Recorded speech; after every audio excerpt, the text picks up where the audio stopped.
We have had some lingering showers throughout our area tonight. Meteorologist Natalie Ferrari is here to let us know if we can expect some more of that in the morning. In the morning commute, and it's always along the coastline through the early morning hours. I'm not going to rule that out tomorrow. It may not be as numerous as it was this morning, but a heads up for kids at the bus stop and for, of course, our commuters bright and early tomorrow morning. Of course, meteorologist Grant Gilmore will walk you through that hour by hour if there is still anything start trying to pop up, especially along the coastline. Now, we have this stationary boundary that has been draping its way through North Florida, but the moisture associated with it has been pushing into our area, and this is what's been increasing that rain chance that we've seen out there even through parts of this afternoon earlier today. Now tonight, as you get ready for bed, we wrap things up, you go through the overnight hours, it's going to be really along the coastline. Even right now from Hernando into Pasco County, from Spring Hill down through Newport Richey, I'm seeing some isolated downpours.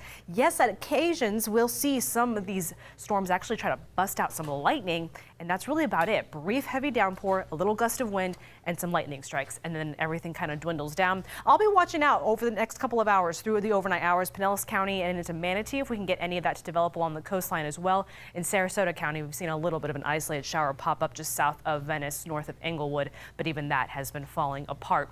Otherwise, as we go through the next couple of hours, many spots will just stay partly cloudy and warm, and this is after we made it to a very near normal August day. We actually made it to 91 degrees in Tampa this afternoon, and where we should be is right at 91 on the dot, thankfully far away from any record high temperatures out there on this Wednesday. Now, live view from our Armature Works weather camera, that is a quiet scene over downtown Tampa. It is 85 degrees.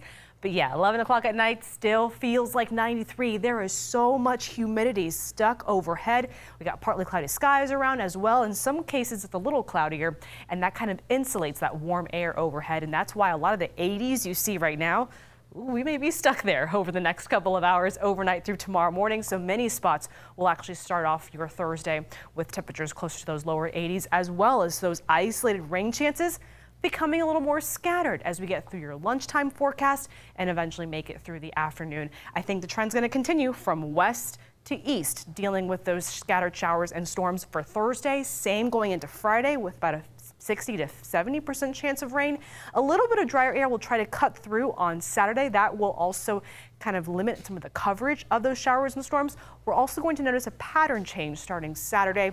We'll get back into that sea breeze pattern with those winds shifting back out of the east for the second half of the weekend and into early next week. That pattern change means that we get back to that summertime trend with those late day showers and storms making their way across the bay. So let's play this out for you. Your futurecast showing you those partly cloudy skies through the overnight hours. Again, along the coastline, starting after sunrise tomorrow morning, we could see a little bit of isolated activity become more scattered through lunchtime, and then through the afternoon, that all pushes to the east. That's going to keep a lot of humidity overhead. When it's not raining, we'll keep skies partly cloudy and even try to get a little bit of sunshine through the second half of the day. But I think we'll rinse and repeat that again for your Friday as we wrap up the week.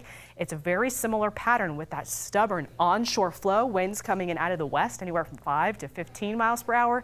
Then that pattern change I was talking about does arrive this weekend. Quick update on the tropics. We are keeping a very close eye on this tropical wave just near Belize.